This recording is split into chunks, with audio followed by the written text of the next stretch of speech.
Well, welcome back to Around the World with Dane Waters. Once again, twice today on the show, I was caught jibber jabbering around. So glad to have with me Einat Wilf. Einat, pleasure to have you with me today.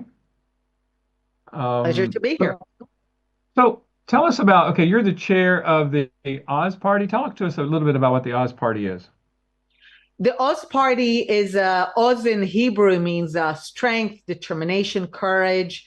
It's a biblical phrase that speaks of God giving strength to his people and also blessing his people with peace. And this is a lot of what the Oz Party is about, is the idea that Israel has a positive vision for the future, but for that, it needs to be strong and courageous. One of the main issues that Oz Party was created to address is the gathering storm of what I call it the narrative war, the information war, the war of words, ideas, consciousness, that is increasingly centered around one deeply troubling idea, which basically assumes that the world would be a better place. Utopia awaits the world if we only got rid of this annoying obstacle to utopia, which is the collective Jew that now goes by the name of Israel or Zionism. And basically, the purpose of us party, I half joke, is to be the party that is at the top of all parties in the sense that we want to focus on addressing the dangers that are emerging in the world so that Israelis can continue to do within Israel what they do best, which is argue about what they want the future of Israel to be. So our role is to say, you continue to argue about Israel's kind of domestic issues and what needs to be done. We have a position on them too. But more important, our role is to kind of point to what's happening outside, to mobilize so that you can continue to safely argue inside. That's interesting. Well, listen, I want to come back to the domestic internal issues to Israel, but let's talk about, what do you see? Of course, we have the Iran war, we have what's going on in Lebanon, we have Hezbollah, we have the Gaza. Talk to me about what you think. What are your feelings about the current conflict with Iran? The conflict with Iran is ultimately down to ideas.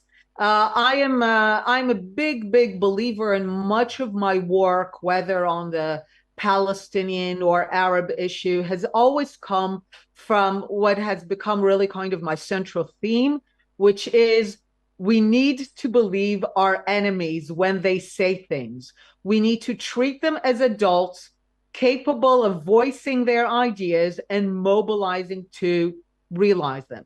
So that if the ideology of Iran is death to America, death to Israel, we should actually assume that this is not a throwaway phrase, but it is a central organizing principle of how they operate. And, when people say, well, your conflict with Iran, I say, yes, our conflict with Iran is that they say death to Israel and we don't want to die. That's kind of the problem here. And what we're seeing it in the context of the United States is also the United States was pretty much willing to give Iran everything, right? Basically, it was willing to say, take everything. We just want out of here. This war has not ended in 2 days. We don't have an attention span beyond 2 days. So, whatever, take everything.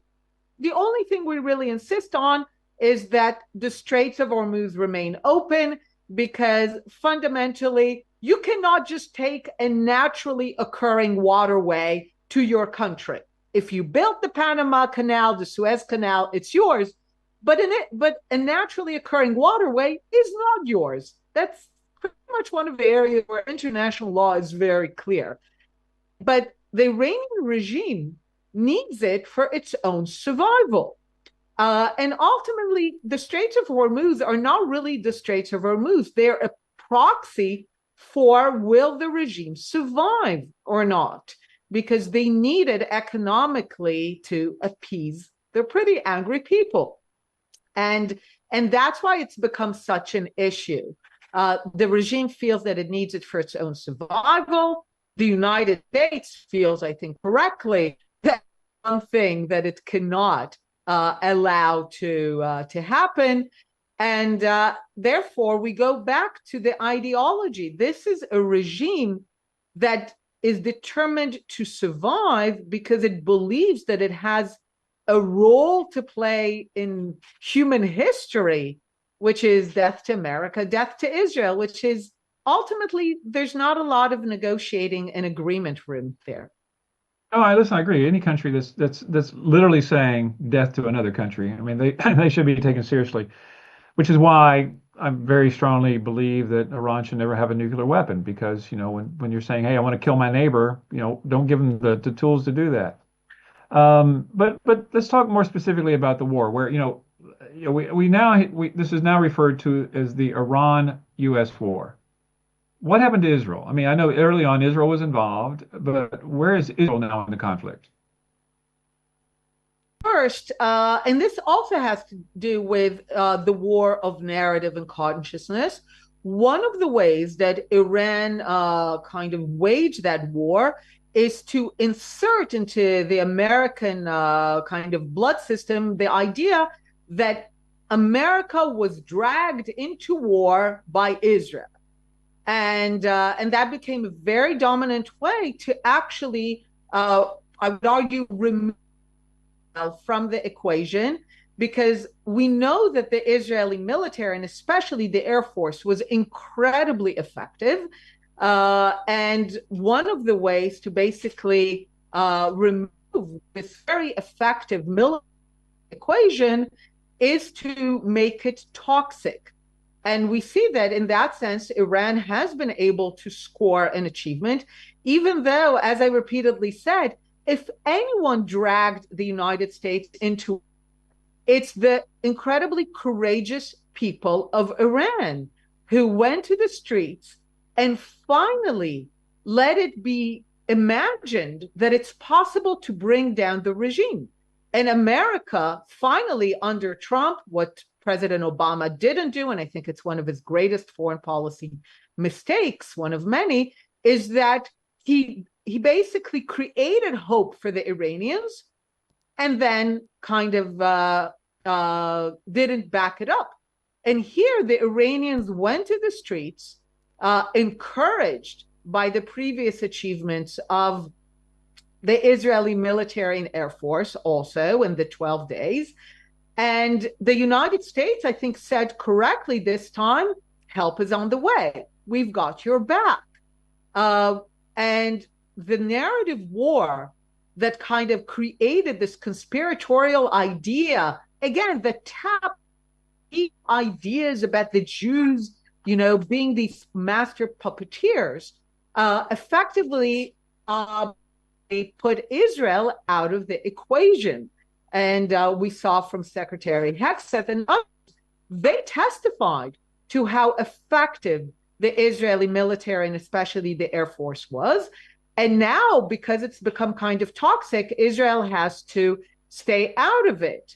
But again, the United States and Iran don't have exactly any way that they can reach an agreement. And I think it's a shame for the United States that this narrative war has basically placed Israel outside, despite Israel being incredibly effective. Well, let me ask this question. So go back to early on, like in early January. I mean, the Iranians were in the street protesting. Trump did come out and say, hey, we've got your back. But it took several months for him to have their back. I mean, does that concern you or does that bother you? So what could have been done in retrospect? Look, the United States always takes a while. It's a very, it's all the metaphors of aircraft carriers. It takes a while for the United States to mobilize all the forces, bring them to the region. That's fine. But I think, again, this is where Israel could have served an important role. The Israeli military, especially the Air Force, was ready. Personally, I think it was wrong to send them back after 12 days. I think it would have been wiser to allow the Air Force to go all the way and finish the job and really regime to the point of allowing the population to rise up. But also, I think again where the benefits of the Israeli agility come in is that the United States could have said, "We have your back, and Israel, feel free to continue the 12-day war where we stopped you earlier until we organize all our forces, all of that. Go for it." Well, so what do you think is the outcome now? I mean, I listen. I'm a huge supporter of regime change. I've always wanted regime change. I wanted, no nuclear program, to destroy the ballistic missile program, to stop the proxy wars, with Hezbollah and Hamas and all that kind of Houthis. But where it's not looking like many of those things are going to happen. A lot of things don't look like they're going to happen until they do. I was in the Israeli intelligence where we had all these reports about Assad the father being very sick, and for years he was very sick, very sick, very sick, but still very much alive, and then he died. And then even with his sons, the Assad regime seemed powerful, powerful, powerful, stable, and then it wasn't. And the same with the Soviet Union. A lot of these regimes, they seem powerful and stable, and they're very good at projecting that facade until they're not.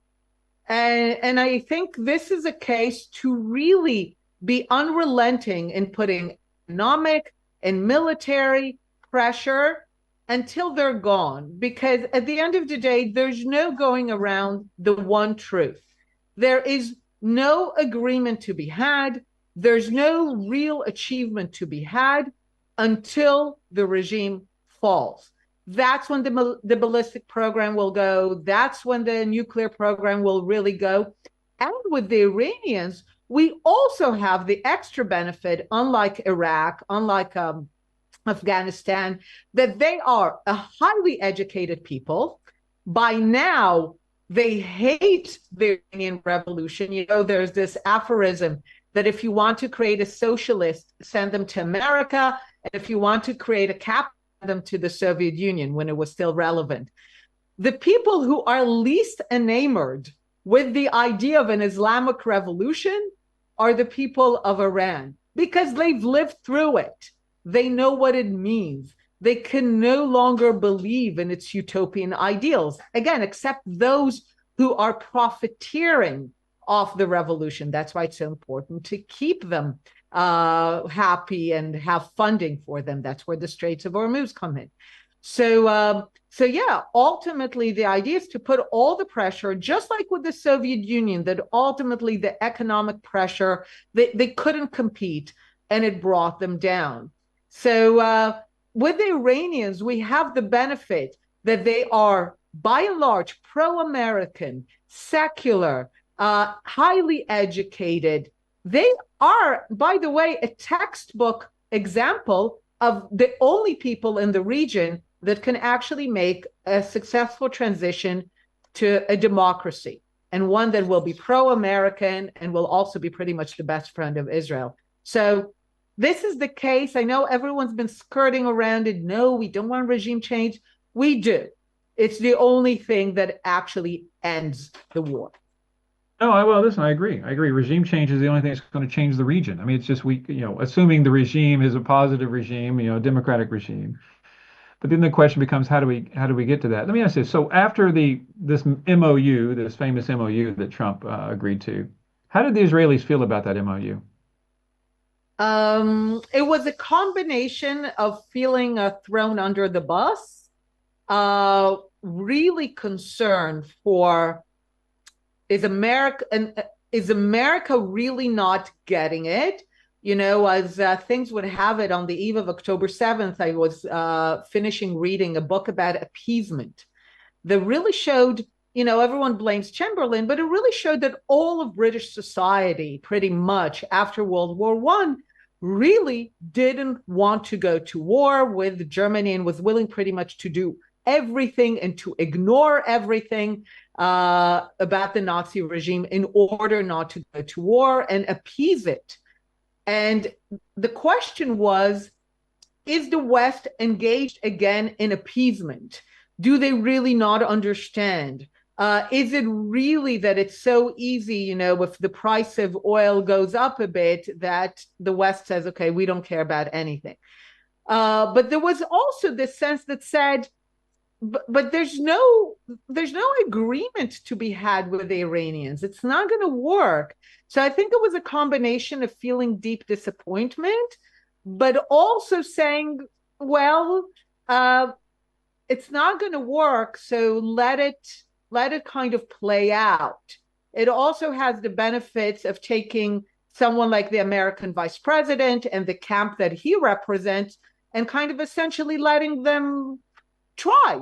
Like, go ahead, try, and see how it plays out. Well, okay. So once again, so I get back. The regime change doesn't happen with just missiles and bombs being dropped from the air. That I mean, it's just historically hasn't been the case. I mean, and once again, this is all being labeled the Iran-U.S. war. I mean, at some point in time, listen, once again, be very clear. I'm with you. Regime change, no nuclear program. I mean, I'm spot on with you on that with Iran. But it's just like I'm also a big supporter of Ukraine kicking Russia out of all of Ukraine. Now, let's deal with the practicality and the reality of that. At some point in time, Trump is going to have to, somebody's going to have to make a deal. What do you think? What is a deal that will be acceptable to the Israelis? Oh, leave the Israelis out of that. I don't think there's any deal that will be acceptable to the Iranians. That's Well, long, okay, well, long before I agree. long before we're talking about the Israelis. Um, so look, at the end of the day, there's always been and always will be a structural difference between the United States sense of risk and the Israeli sense of risk. Uh, the United States sits on the wealthiest, pretty much continent in the world, separated from the world by two oceans, with two basically nice neighbors. The United States sense of risk will always be different than that of a small state of Israel that is actually stuck in the region and is not separated by two oceans. That would be nice, but we're not. So again, what's acceptable to America will always be different than what Israel can deal with. But this is why we will have, even if America ultimately exits the situation, we're kind of stuck in this region, right? This is where our ancestral homeland is. The Arab and Islamic conquests of the 7th century have been a huge success. That means that there are structural issues that will never go away. America can go in and out of the region. It has a different risk profile, the same that it went in and out of Europe and had a very different risk profile. We're always going to have a different risk profile. So I say, look, we're never going to be happy. America will always be able to take greater risks than Israel can take. My only desire is that I think over time it will be nice if Israel will at least be allowed to continue its wars to the end rather than kind of pulled back on a leash before it completes them.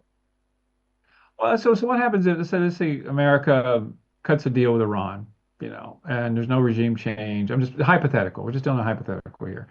Um, will Israel, what will Israel do? Will Israel just do their own thing, or will they just go along with what Trump has agreed to with Iran? We'll always do a combination of our own thing in the sense that if whatever deal is agreed continues to put Israel and its people at risk, we will act. Sometimes people are like, yeah, that's kind of obvious, people seem to be surprised by that. Yes, we will act in order to defend ourselves. We will, I think one of the things that Israel needs to be better at is to have a whole range of actions, not just military, not just Air Force, economic actions, diplomatic actions, the narrative war. Those are things that we need to deal with. Yes, until it comes down. But I do not shy away from saying that a regime that has as its central organizing principle death to Israel is not one that we're going to kind of, uh, we're going to do whatever we can to bring it down within our limitations and capacities. Well, listen, once again, I have to agree with you that's a dangerous regime. It must change, and we absolutely the world cannot allow it to have more weapons that can even do more damage. Let's move to the domestic Israeli issues for a second. Elections. What do you think are going to happen in the upcoming elections? Um, it's tough to say, but what we do know enough is that one of the things that remained very stable throughout the last 3, even 4 years of the life of this government, which is, by the way, why it's the first government in several decades to really go all the way until the last day of elections and not call for early by a few months, is that all the elements of this government and coalition are keenly aware that basically nothing good awaits them on the other side of elections. So they're not keen to have those elections, certainly not early. The Israeli desire for some kind of change is very strong. What change that will exactly be remains to be seen. There is a form of very radical change that might happen, like a government that includes none of the members of the current government. That's the most radical option. It might happen. Or you have a change government that is less radical, that includes some of the elements of the current coalition, but certainly not all of them. So I think it's a pretty safe bet to say that we will have a different coalition and a different government. How radical the change will be remains to be seen. So we have 30 seconds left. Quick question. Do you think Netanyahu should be pardoned? Pardoned? But he hasn't. The problem, he's not asking to be pardoned. It's a term people use. He's asking for his trial to be annulled. I'm of the view that whether you're a prime minister or a citizen, you should have your day in court. You should have the opportunity to prove your innocence. I was from the beginning of the view that the trial should continue to the end. There should be a verdict. The prime minister should have the chance to demonstrate and prove his innocence. That's what court proceedings are